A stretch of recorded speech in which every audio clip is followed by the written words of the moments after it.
Good evening. Thank you everyone for coming to the evening lecture. The 12th evening lecture in the Historic Ridgeway project series, sponsored by the North Wessex Downs National Landscape. Tonight we are very lucky to have with us our guest speaker Phil Smither, the Finds Liaison Officer for Berkshire, to describe some of the finds that have been recovered and recorded on and around the Ridgeway. You'll notice that your cameras and microphones are off. This is to avoid any accidental interruption, but you're very welcome to ask questions using the chat function at the end of the talk. These lectures are being recorded and will be uploaded in due course to the Ridgeway National Trail YouTube channel. You'll see the other 11 talks there. So without further ado, if you're ready, Phil, do please start. Thank you. I'm ready. Brilliant. You're recording? Right. Right. Good evening, everyone. As Dan says, I'm Philip Smither. I'm the Berkshire Finds Liaison Officer for the Pause Plan Equity Scheme. The first few slides, I'll be explaining what that all means. It's quite a tricky talk, simply because I'll be dealing mostly with metal detected finds. 95% of the things I see are from metal detectorists. And obviously there's no permissions to detect on the Ridgeway. It would have been people detecting there years back, but so mostly this will be from the landscape as it is, which I'll go into a bit as well, where these finds are sort of coming from. So to start, what is the PAS? That works, there we are. So at the moment, at least for the next week or two or so, this is our website.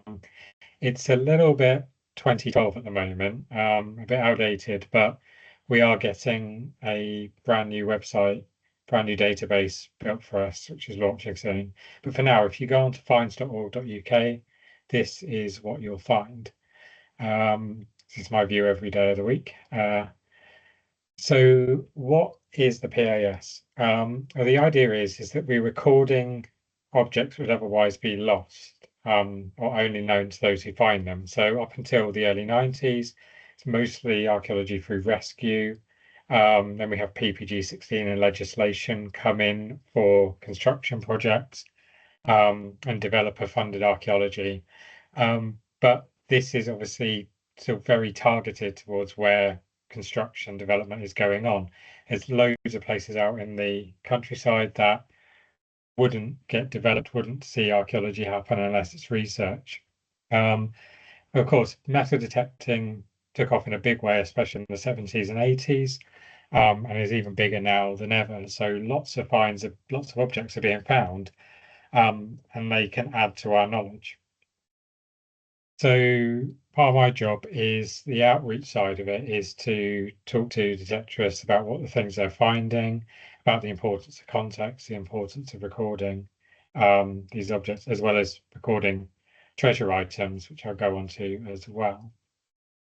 So part of a database, this is what I see every day at work. On the one side is a blank form that I begin to fill in with the main details of the objects, where they're found, what they are, who found them, when, etc. All such basic information you'd expect from finds on an archaeological report. And then on the other side here, this is what it produces. It's almost like a museum catalogue. It gives a brief overview of what the find is, a record number, an object type, a period, and a brief description, and when it was first recorded on the database. That then, going into these, you then see a more detailed description of what it is. You see more of the description, any parallels that are noted, the measurements, the data that we want from these objects, because as you know, museum stores are often overflowing with archaeological finds. So it's not the objects that we want to keep, it's the data. So we want them to be recorded, photographed, and then they're there as a digital record of something that was found. One of these here is the Roman key, noted as a lock-in key. There are so many different types on our thesaurus of objects. And the other side, jewelry group is a bracelet, probably Might change that to assemblage. And this is the bracelet is a treasure find from it was the early days of the PAS. And this is now on display in the Windsor Maidenhead Museum, who were able to acquire it. So I'll talk about treasure in a bit as well. So a bit of a background. The PAS started in Berkshire very shortly after the PAS started in 1997, within a few years, once the scheme was rolled out to every county. And the PAS was set up in response to the Treasure Act. So the definition of treasure, the legal definition, things that, for all intents and purposes, belong to the Crown and could be acquired by museums, was changing. And they needed a way to facilitate that. But the idea of the PAS was to capture data from all these objects that didn't qualify as treasure, but were just as archaeologically important. Berkshire has its own flows since 2018. It used to be Oxfordshire and West Berkshire, and Surrey and East Berkshire as two separate flows. Now we have one for Oxfordshire, one for Berkshire, which is me, and a flow for Surrey. I now actually need to update this slide a bit because we've now reached over 10,000 finds from West Berkshire. And actually, one of my first talks I gave was 5,000 finds from West Berkshire, so a few months after I started the job in 2020. And the other week I gave a talk on 10,000 finds from West Berkshire. So only in 5 years we've added another 5,000 from the county. So you can see it's ramping up compared to how many were recorded from West Berkshire in the couple of decades before. Now that 7,200 is actually probably about 13,500 from the whole county. You can see there's a disparity there, but that's because East Berkshire is very urban, West Berkshire being very rural, more areas to detect, more chance of things being found, and more to record. So for anyone who doesn't know where Berkshire is, but everyone being involved in the Ridgeway project to some extent, probably does. The reason I include this, whether I'm talking in Berkshire or elsewhere, is because it just goes to show that there are objects being found everywhere. Like the line of this pretty much follows the county boundary. So you can see not so many in East Berkshire, more being recorded in West Berkshire, but everyone's going everywhere to detect that they can and bringing things in to record with me. So it wouldn't be a archaeological talk if there wasn't a few graphs and tables. The reason I include this is it just gives a perspective over the kind of things that are being found and the kind of biases that we have in our database. So in there are fewer Paleolithic, Mesolithic, and Neolithic finds from Berkshire, simply because most of the finds are metal detected finds. You're not going to pick up stone with a metal detector, but people, when they're wandering, looking at the ground, following the signals of their detector, do see worked flint, worked objects, and prehistoric pottery, etc., from time to time, and this does get recorded as well. Bronze Age, you can see it ticks up a little bit because we're getting into metal finds as well. There are some Bronze Age flints in that group there. I'd be very surprised if there are any coins from any of those periods, but as soon as we get into the coinage periods of the Iron Age and Roman, see most of the finds that are being recorded are coins. So of the nearly 700 Iron Age finds here, 77%, nearly 78% are coins. Same with the Roman, over 85%, and it's because they're very recognizable. They're quite easy to identify, and there is just a lot of them because there's a huge monetary economy at the time. Early medieval drops off in both counts simply because we don't know much about the early medieval in West Berkshire, and also there is a dip in the monetary economy as well, so only about 14% of those are coins. Bit of an uptick in coins in the medieval and post-medieval. We start to get solidified mints in places like Canterbury, London, York, Durham. Various other places around the country, but we get lots and lots of objects. And here there's a survival bias because they're younger and they're not as old as some of the Roman and Iron Age objects that might have corroded away. And we're heading into a new era of mass production after the Roman period, who would have mass produced things and sent them empire wide. And we're ticking closer and closer towards the Industrial Revolution, where then we've got loads and loads of stuff being produced. So we're bound to find more of this stuff. It's more recognizable. Modern finds, I do record a few modern. We tend to record mostly 300 years ago is our cutoff. Again, because of the Industrial Revolution and just because of things being mass produced, but there are some interesting modern finds that pop up. So here we go, on to the Ridgeway. So when I was asked to do this talk, I was sent this map of the grid boxes, national grid references for around the Ridgeway, what was considered for like this Ridgeway landscape. And it's a tricky one because obviously this is superimposing a modern grid system onto an ancient part of the landscape. Same with things like county boundaries. I'm talking about finds from Berkshire, but that's only because I'm the flow for Berkshire. It's within my remit what I do. So again, there's a bias there, is how far do we push or pull closer the Ridgeway landscape in this regard? And especially because PAS finds are not going to be right on the Ridgeway, simply because there's no detecting allowed up there. You do get the odd few from a few decades ago, but not many are actually on there. Plus, the Ridgeway doesn't really pass through modern Berkshire much. So if we're talking in terms of county boundaries, there wouldn't be a lot. But within the landscape, or within this defined landscape, Berkshire covers quite a big area. So like that, one of those first images I showed, we have where the finds are on our area of focus. And this is the zoomed out view. So if you went on the Portable Antiquity Scheme website, you drew a box around an area that you want to look at. This is sort of as far in as you would be able to zoom, but it still gives a good idea of where things are being found. And there are a few hotspots here. So the larger numbers are areas where there's more finds being recorded. Yellow tends to be second to that. And then there's a couple of other blue ones which are quite low.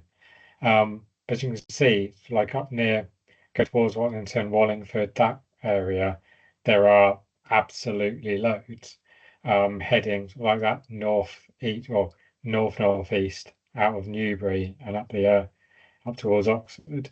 And again, up towards Swindon, there's quite a few, and then heading out in the central areas of north of Hungerford. But what I've done is then split these. I'll flick between these two slides briefly. I've split these as into object period to get an idea of how many finds are coming from what period and where they are.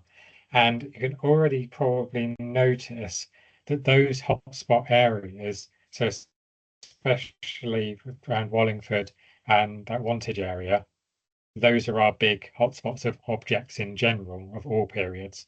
Same with heading over a little bit towards Swindon as it is. It's not surprising that these areas have got these objects, simply because we've got ancient rivers running through these areas. You're bound to find this kind of material there, especially going up the Lambourne and up towards Swindon, heading out north and then following the rivers out of Reading. Just a couple of examples of some of those there. Possibly it's Mesolithic bladelet from a platform core. It's quite an easily identifiable thing. I do see a lot of flint, and a lot of the time I am saying to people it's not worked, even though some sides of it can look a bit worked, or as the saying goes, it fits nicely in your hand. But there are key things I look out for, such as percussion bulbs, striking platforms, and most importantly, kind of fine working around the blade edge. You can see this has been worked very nicely around each edge. So this is one thing that's was found. The next one though is really interesting. So we have stone axe head, and I forget the material it said it was made from, but the stone itself is not natural to the southeast. So we see this Shropshire and Northern England, and some into Scotland as well. So we're looking into heading into the Neolithic with something like this, really nicely worked. But how it got here and how it got near the Ridgeway, is a possibly complete mystery. These could have been moved through trade. They could have been brought by people traveling. They could have even been brought downriver and transported by water and ended up there. But it just goes to show that near the Ridgeway and that looking at the Ridgeway as a route through the landscape, there's something this has travelled itself, even if the people who held it didn't travel all the way here. So moving into the Bronze Age, we've got more objects. Again, through metal detecting, we're going to find more Bronze Age objects because they're made of metal. But we've still got those same hotspots around up towards Wallingford, that central area heading north out of Newbury, and again up the Lambourne, and heading out of Berkshire and up towards Swindon. One of the most important finds in Berkshire and one of the earliest pieces of treasure recorded on the PAS was this hoard of Bronze Age gold, known as the Crowdown Hoard, not far from Lambourne. So again, following the rivers there, but just south of the Ridgeway. We've got three armlets and two torques, and the torques are bent, twisted up, fold and wound up to similar size of the armlets. Now, the reason for this and the reason for burying it is it's in many ways it's anyone's guess, but there are some interpretations. Winding them up that size kind of makes them easy to deposit, maybe fit in a bag that if there was any vessel they were in, any container they were in. What it also does, unlike the armlets, it puts the torques out of use. If somebody found these, you'd have to go through some effort to unravel these and to wear them again. So they have been, one of the better terms, possibly ritually killed or ritually taken out of their function and then buried. And another reason is it's a precious metal at a time where these things are becoming more and more important, and they store wealth, they store value. Gold always has, so it could be a multitude of reasons, but I like the idea of these being wound tightly to bury them in a small container. One of the most recent finds that came in, it's another piece of Bronze Age gold, is now on display in our treasure exhibition in the museum. This is often mistakenly called ring money, was for decades, but there isn't any monetary economy or trade that we know of in the Bronze Age. It's a bit of a misnomer because actually these things are most likely jewelry. They are possibly hair rings. There's no fixings within that gap in the ring, so it wouldn't be an earring or a nose ring or something like that. So hair decoration possibly, but I think just the idea of them being a round, small piece of gold led to the idea of these things possibly being traded, and it isn't outside of that realm of possibility. They could have been traded. Again, they're pieces of gold that's still wealth, but the other problem with them is we do find ones with copper alloy cores that are plated. So obviously they're going to be less valuable. Whether it's like having a gold plated copper coin in the Roman or Iron Age periods and, trying to deceive someone. Actually, it's probably just a variation on a theme and cheaper and more valuable objects. Skipping forward now a bit into the Iron Age, so we're looking at sort of 800 BC through to the beginning of the Roman occupation in the mid first century. Even though everyone will tell you that there's an Iron Age undercurrent during the Roman period under this Roman veneer. Again, even more objects here, but again, we've still got those clusters, Wallingford Way, north of Newbury and Hungerford in the centre here, and then off up the Lambourne and towards Swindon. I'm going to probably say that quite a lot tonight, looking through the next few periods of archaeology. One of my favourite objects on display in West Berkshire Museum, it's this fob dangler, this decoration.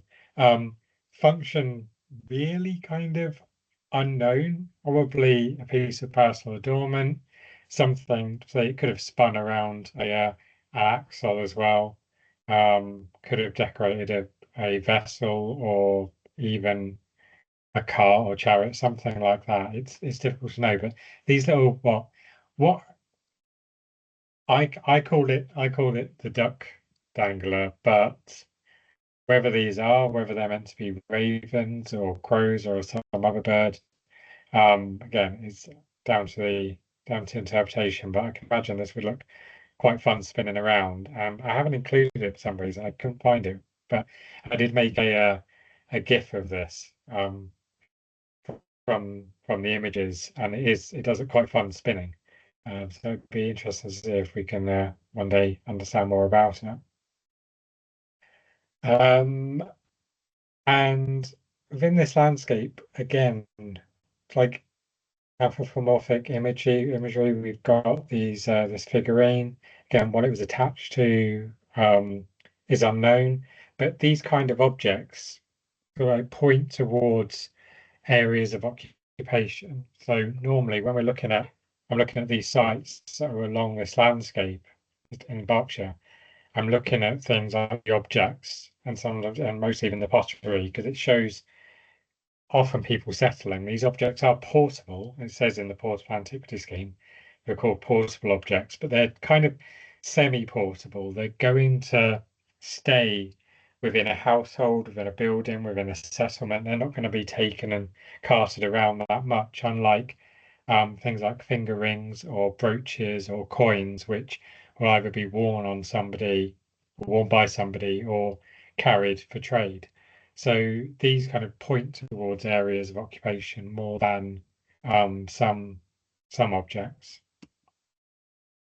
But what is interesting in this landscape is it's a kind of overlap in terms of these ancient regional groups. So obviously around Berkshire, we have the Atrebates down towards Chichester Way that overlap with the Regni. But then going out further east, the Catevallauni. And in this kind of central area towards like the east of West Berkshire into East Berkshire, and up towards Oxfordshire and then towards Buckinghamshire, there's an overlap in the imagery of the coinage. These groups meeting at their kind of what we imagine their borders based on these distributions of coins. And it was often thought that looking back over the maps of the coin distributions, that these groups were possibly at war with each other, and then you've got the Castellani taking over great swathes of the southeast of England, and then that leads to the Roman invasion to basically sort out the island and bring it back into bring it under Roman rule. But there's a book by one of my old lecturers who looked at this imagery, and the one thing you need if you're going to have these regional groups and you're going to have dynasties and you're going to have lineages is you're going to need women. And they're not recorded as much. We know the rulers' names on these coins, but we don't know about their wives and daughters and nieces, etc. And that's really interesting that a lot of this imagery overlap could point towards marriage between these groups, where they're sharing their imagery on coins to show allegiances rather than one taking over another. So you can imagine the Ridgeway running through this landscape being a point of people meeting and traveling down, and this coinage kind of meets around that part of the landscape and along the Ridgeway. So that's is a key thing when it comes to this Iron Age coinage around there. As I mentioned in the opening though, the Roman is everywhere. And again, I'm going to say it, we've got these big hotspots, Wallingford Way, north of Newbury and Hungerford, the Roman period. Now, one of the most important finds actually found right up practically on the Ridgeway back in the 1980s over a couple of weekends in about 1981 and 1984 was a hoard of late Roman coins, period 21 Theodosian. They actually start AD 392, end AD 402. So there's a very short period of coin hoarding here. I'm sorry for the awkwardly taken photo. I kind of snapped part of the hoard while I was in the museum the other day. There is a lot more in this coin hoard than this. There's about 70 or 80 coins in there, and this is important when it comes to late Roman trade and the use of this coins. It's often being hoarded for its silver value, later melted down for ingots. There's interpretations that these are to pay barbarian warlords, possibly even some over in Ireland, to help defend against various incursions from the north and from Saxons, Jutes, Franks, etc., coming over from the continent. This hoard is a very typical version of this. We get a lot of earlier coins within the group, and then very few later. So it seems to be deposited in the early 5th century, where there's a lot of upheaval and a lot of unrest, and people are a bit unsure about where about the Roman occupation and about the support from the Roman Empire while they're dealing with problems out east as well. As I say, it wouldn't be a archaeological talk if there wasn't a graph. This graph takes all the coins from that landscape, from the Berkshire area that I pointed out. You don't need to know a lot about this graph, only to know that the line running through the middle, labelled 1 to 21, divides Roman coins up into coin periods, starting at 1 pre-AD 43, 2 starts AD 43, so like Nero, period 3 is Neronian, period 4 Vespasian, so on, up to period 21, ends at 402 with Theodosius. The line is fairly easy. Basically, that middle line at 0 represents the average British site. So the green line, when it's heading down and away from that line at 0, when it's heading into the minus, the site or the area is adding fewer Roman coins than the average site.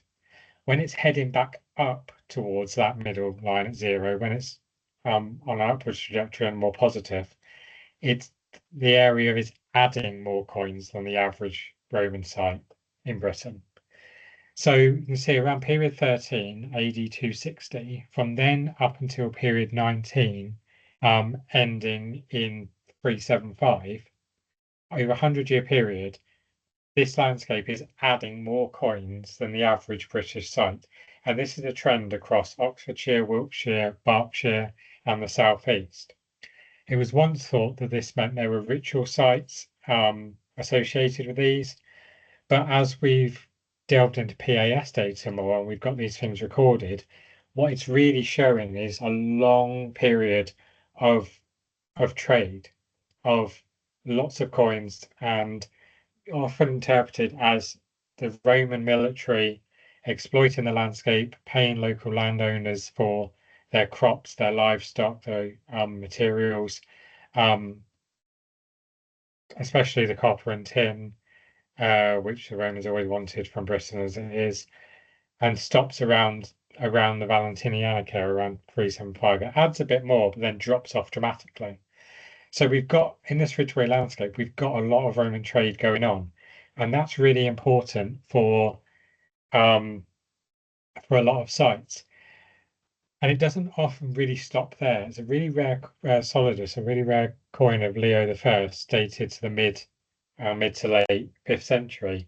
So very few of these make their way over, but there's still contact even after the Roman occupation ends in the early 5th century, around AD 410. We've now got lots. We've still got some trade going on, but it's not very much. As I say, within this landscape, we've got lots of Roman areas. We've got Lowbury Hill, Roden Down, quite well known, up in towards Oxfordshire, right on the border with West Berkshire. Compton, where that first hoard I showed you was from. East and West Ilsley have come to my attention because of the amount of metal detected finds there. Same with Fawley and Mile End, particularly Mile End now. A local detectorist is detecting some areas around there and is coming up with lots and lots of own material, possibly a new site there. And down towards Lambourne as well, there's a bit of own material popping up there. So all along the Ridgeway, there are these sites that are really important. And that brings me on to the actual topography, the actual landscape of it. And I, like a few of my colleagues, are really interested in rivers. Before there are roads, there are rivers. And these are really the only natural and easy routes through or over the high ground leading out of West Berkshire into Oxfordshire. Unsurprisingly, they're kind of where the modern roads are often built and where railway lines are built because it's very easy to build through a landscape like that. But as many people who live in Newbury will know, when the station gets flooded because of this, it doesn't really help us around here much. But lots of these sites are dotted along this landscape where these rivers are. So they are really, really important to how we interpret people settling along the Ridgeway, and its point as a high point, a high transport route, a high roadway essentially through this part of England, and then coming down towards the North Essex Downs. Getting to the early medieval, I was surprised at how many early medieval finds were in this box. But not many from Berkshire as it is. But again, we've kind of got those hot spots. One of my favorite ones, which is actually in the museum again as a treasure find. Um, I've left a description out of this one because we don't really know what it is. It is a mount, is a fitting of some kind, whether it's off of some ceremonial helmet, some weaponry, some of a decorative vessel is unclear, but it clearly depicts some form of bird, stylized beak and eyes, etc. with that. So really, I've left the description blank because there's a big question mark. What does it actually mean, or what actually is it? I did mention there is some early medieval coinage, but we're heading out of the early medieval period really here. A silver penny of Edward the Martyr, that was, I think, the first or second find, one of the earliest finds I actually recorded on the database when I started. I think the date of it, I recorded it was September the 2nd, and I started 12 days earlier. However, this is only one of a few down there known from the mint at York. So this coin has travelled quite a long way, probably through several different hands. It's still quite nicely legible and in good condition, but it's come a long way. But it starts to show that uptick in transport of a coin economy that's actually spreading, and these coins being traded, they're not just staying local now. We are getting coins from northern mints, and you start to see that in the next couple of centuries. Found coins around here, from Carlisle, from Newcastle, from York. So going along that Ridgeway, there is possibly some trade going on, but one coin doesn't really tell us a whole lot. It's just a very interesting one.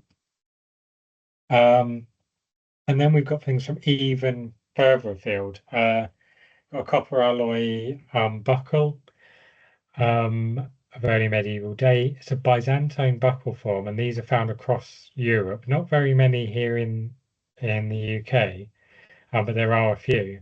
But again, it's showing these continental links.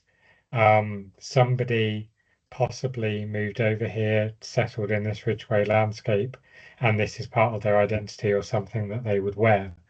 It's difficult to know, but could have come over through trade, but more likely it's been worn on the belt of the person who came over and settled. So it's right in that migration period where we got Jutes, Franks, Saxons all settling on England shores. And now I'm briefly going to touch on the medieval and post-medieval, but it's only briefly because this is, as you can see from this image, where we get lots and lots of stuff. There's even more objects within this box, and again, those two little hotspots. One of my favorite objects from this landscape is harness pendants, and I would bet anything if you did go detecting right along the Ridgeway, you'd find so many harness fittings of all periods because it's a great point for cavalry, for people riding their horses and traveling through the landscape to go. The coat of arms are broadly comparable to Thomas Feverell down in Bishopstoke in Hampshire.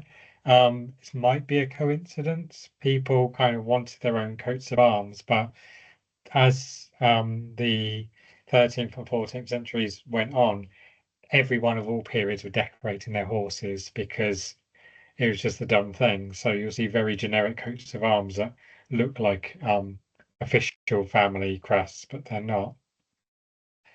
But as I say, this is where we get lots of stuff. Going from left to right, top to bottom, brooches, buckles, strap ends, book fittings, well, book fittings being found like this, who knows? Jettons, these kind of accounting tokens, this one based off coinage of Edward I.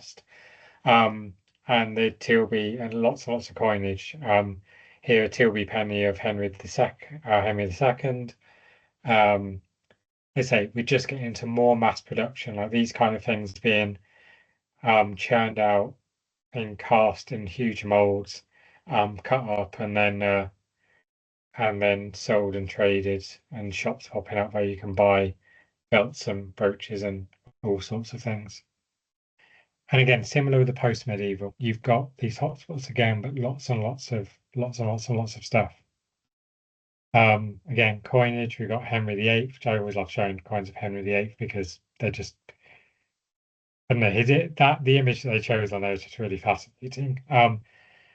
Farmers' tokens, knee and shoe buckles, you're bound to lose those while out in the fields as well. Buckle falls off your old pair of shoes.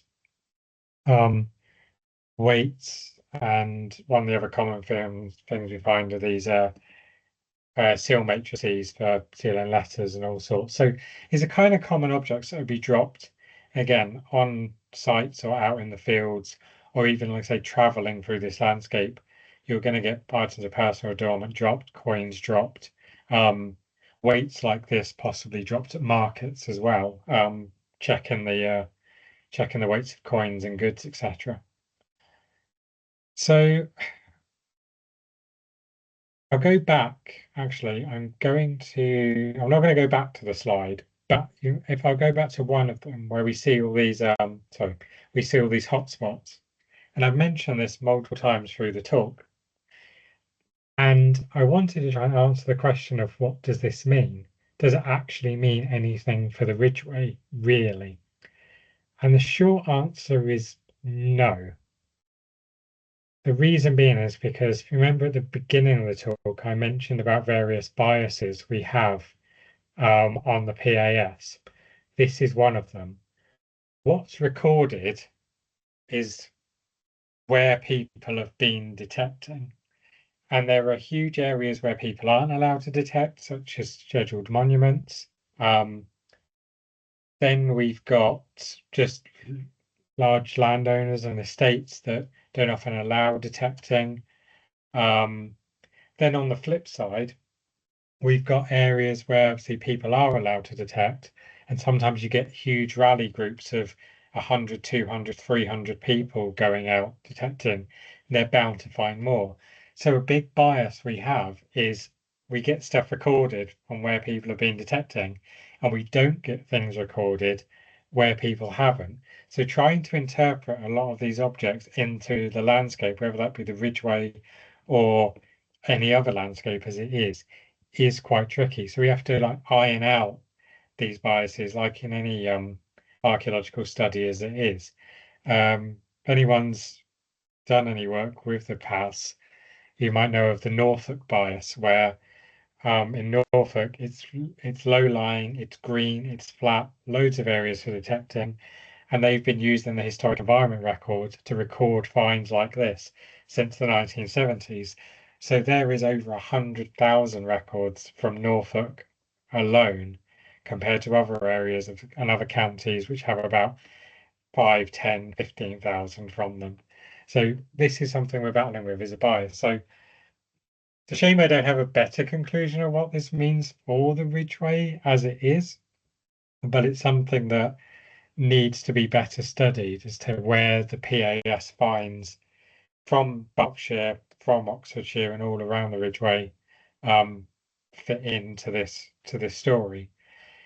But as I can say, once we've got medieval and the post-medieval periods coming around and the road networks building up, a lot of this might just be background noise. Whereas looking at the earlier Bronze Age, Iron Age, and into the Roman periods, it's probably more of a traverse route through the landscape, rather than today a route that we often go and just visit as a nice day out and a nice walk. So that's kind of where I am with these finds with the Ridgeway, how it all fits in. It's hard to come to any conclusions over it because of that bias, but I get the feeling that that high ground and the rivers in north of West Berkshire and heading up towards the Ridgeway are key to understanding at least the southern side of the Ridgeway. So one thing I would say here is contact me if you've got any questions. If you do metal detect locally or anywhere and you want to come and record finds, do so. If anyone around here happens to live in Newbury and in an area that is covered by the battle map of the Second Battle of Newbury, and you find musket balls in your back garden, that's something that I'd like to see because we can often tell a lot about the second battlefield from metal detecting finds, especially the musket balls on a very built up area. As I said, anything tends to be over 300 years old, but I say show me everything because there are obviously some modern and quirky objects that are worth recording. And if anyone hears of or finds treasure, again, let me know, because it's as I said earlier, legal obligation to record. So that's all from me really, and I'm happy to answer any questions. Thanks very much. Thank you, Phil. That was really interesting. I certainly learned a lot and beautifully illustrated. So Like I thank say, you. it's just a shame there isn't a bigger conclusion about the Ridgeway because there's such a huge bias. Well, it was interesting listening actually, and you were talking about. I hadn't even considered the boundary between the Atrebates and the Catavalorni. I'm always banging on about Wessex and Mercia, but Yeah, that drop off the ridge on the north face. It's mm, really interesting. Thank you. yeah, Um, we're just waiting for some questions, but if I may ask one while we're waiting, is that okay? yeah. Go for it. Um, Thank you. Well, always doing this. I can't read my own handwriting, but so many sites have been found, as you say, by clues from metal detecting and densities of finds and things. Um, it was really interesting to see that the fines had more than doubled, or the recorded fines had more than doubled in Yeah. West Berks in 5 years. And do you think this is due to more reporting and recording, or better kit, or just more people detecting? Um, a little of column A, a little of column B, and a little of column C, really. So it's come from various sources. One, a boom in metal detecting, especially with the pandemic. It was one thing that people could or were allowed to go out and do. The NCMD kind of fought hard for people to be able to go out and detect more. Just a popularity of it. There's big Facebook groups now, so there's more information out there about it, and it's easier for people to just pick up a detector and go and join some of these big groups, even if they can't get their own permissions. Um, Another thing is more recording. As I say, now we've got 3 flows for the region rather than 2. There's more access to us, so it's easier to come and for people to come and record. More outreach as well helps. What did really help was somebody landing a Roman site of 1,000 coins and 100 objects on my desk from West Berkshire one year. Oh, so my camera's off again. Yeah, that happened one day to me and took a while to get through. So 1,000 in one go kind of adds to the total. But a big thing is like that one that was detected over 30 years. A big thing is historic finds. So over the last decade or so, there's been more of a push for people to bring in their collections to record that they would have found back in, like, say, the 70s and 80s when there wasn't a way of recording.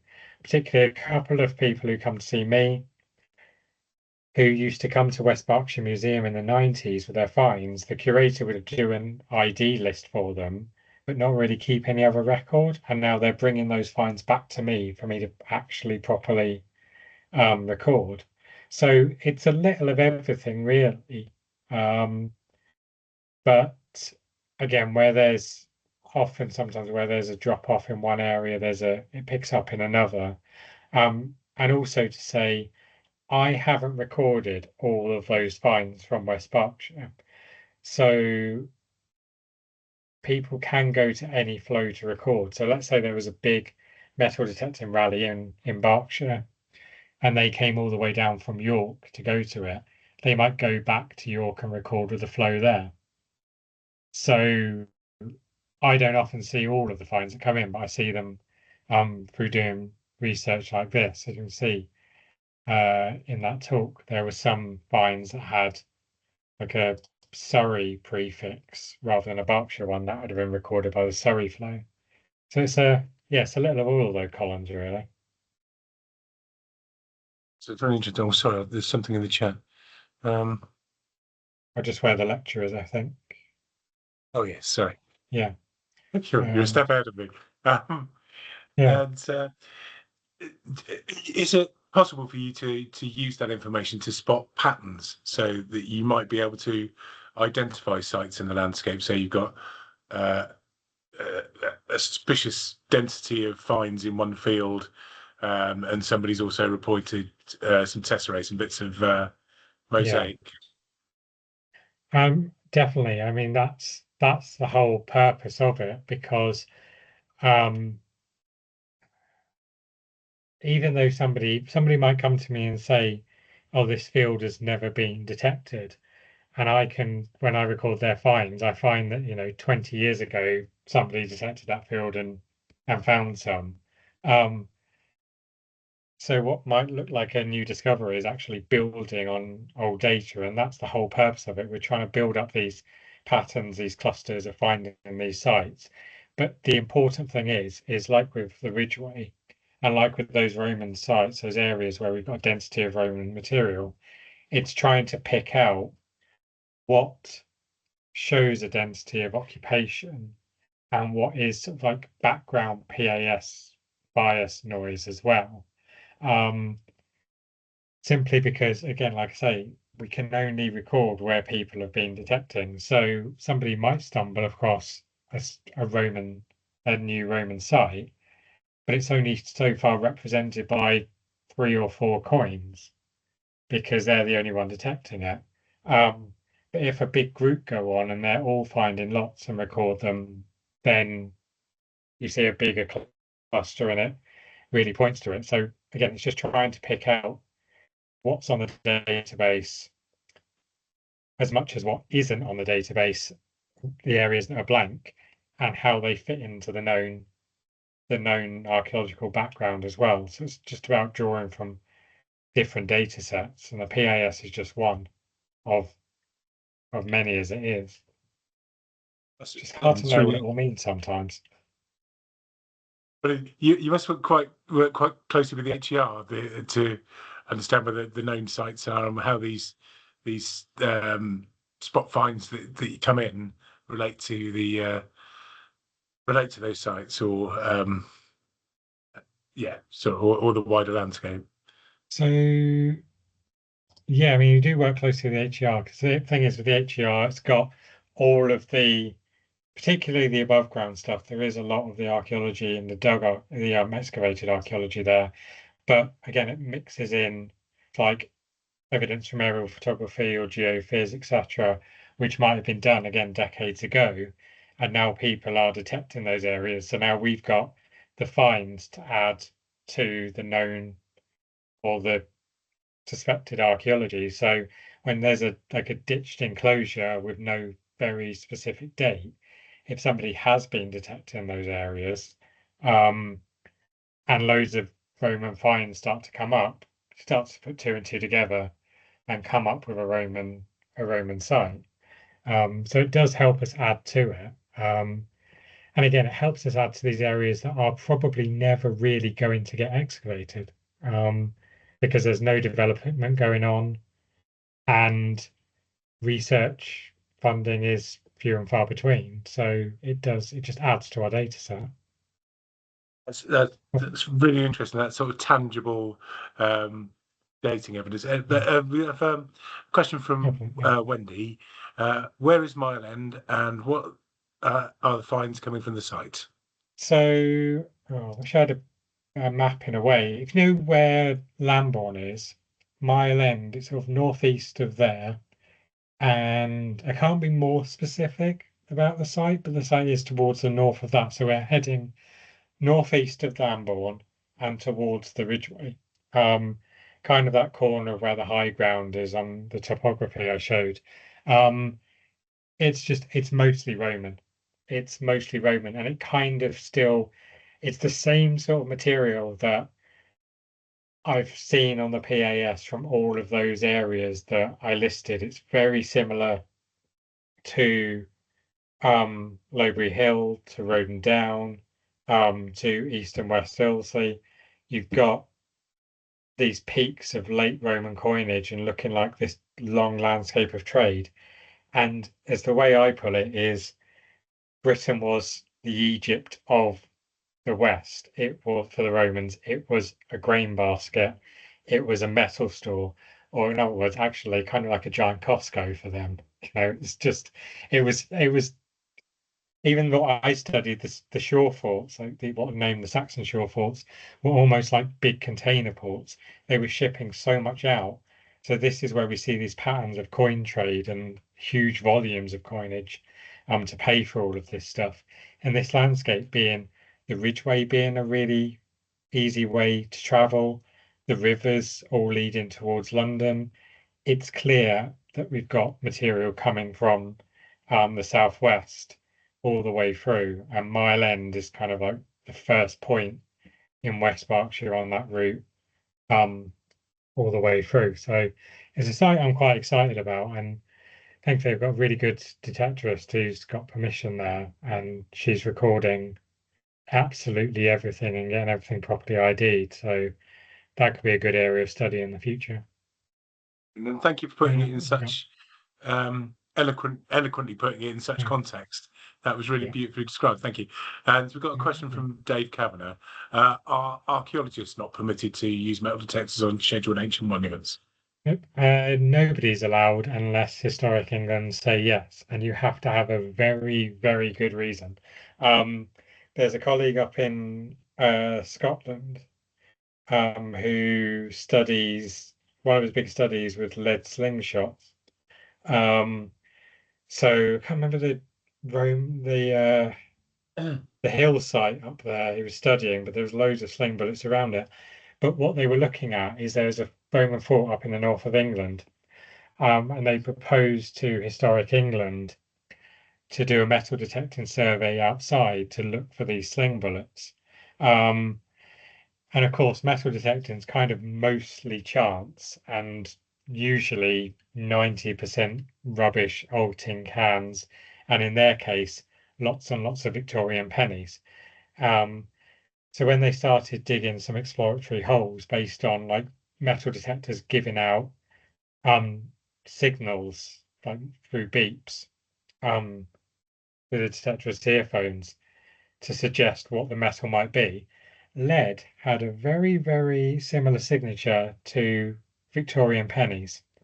Um, so they had to be a bit strategic about how many and which ones they dug, because obviously Historic England didn't want too much of the site being disturbed by digging all of these holes, because of course, once you've dug it, you can't put it back the way it was, like any archaeological site. So, like anything, um, still need permission, even if it wasn't a scheduled site. If you wanted to go excavate a site on someone's land, you'd still have to ask their permission as well. Um, so yeah, no one is, but if you've got a really good research agenda and a really good research proposal, it's possible. Um, but again, it has to be well thought out, like any research. Otherwise, it's kind of digging holes for the sake of it, um, on a known site, which would just be damaging to the archaeology. Thank you. Um, uh, Again, so while we're waiting for another question, it terrifies me. I spent a long time as a field archaeologist, and it terrifies me how much I've probably thrown away over the years, not noticed. It's gone into my wheelbarrow and disappeared into the spoil heap. We all did That, it because it's you can't spot that everything. genuinely makes me feel better. Uh, Yeah. but in the last few years that I was digging, more and more archaeological units were getting metal detectorists to come in and sweep over the spoil heap by soil context as it came out of the hole. Do you know if that's still a practice that's Yeah. Oh, it expanding? definitely is. I mean, Brilliant. I was the finds officer on the Ridgeway Amphitheatre excavation, and we had a local group of metal detectorists come in. And the thing is, a metal detector, as it is a tool like anything, like our trowels, like our dumpy levels, like anything we use on site. It's another tool to help us record the archaeology. So used in the right way in that context, it works really well. You just have to really communicate over what's going on. So, like every day, it would kind of be like a bit of a briefing of what's being dug because it'd be different detectorists every day. Talk to the archaeologists. Where are they digging today? Where's their spoil going? So we can still match up context. And it worked really well because I think the vast majority of the coins that we found were in the topsoil, as you'd expect from a ploughed field. And knowing where they came from was invaluable to sort of interpreting the site. Um, so it's still good practice to do, and I feel like it should be done probably more than it actually is. But what I will say is those fines should go with the site archive and not the PAS. One of the key differences is we sort of records found out in the wild. We don't record finds from excavation sites like that. They stay with the archive because they're part of it. But yeah, it's a metal detector can be an archaeological tool like anything else. It's just utilizing it properly.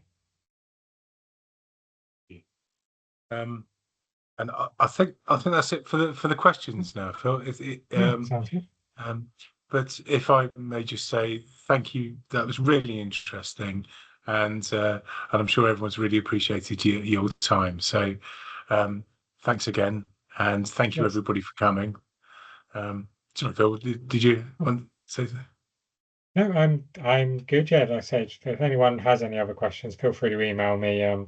Sure, Dan and Mary have got my email address and free to share it with people. And you're happy for people to contact you Yeah, with definitely. anything they found, and Yeah, brilliant. You have a great job. It must feel wonderful that that feeling of magnificence when you're holding something that was made, or and some of those beautiful Iron Age finds and Anglo-Saxon finds. It's amazing. So, yes, yeah. but thank you very much. Oh, That's great. And cheers. cheers, everyone. Thank you. Thanks a lot. Bye. Bye, everyone.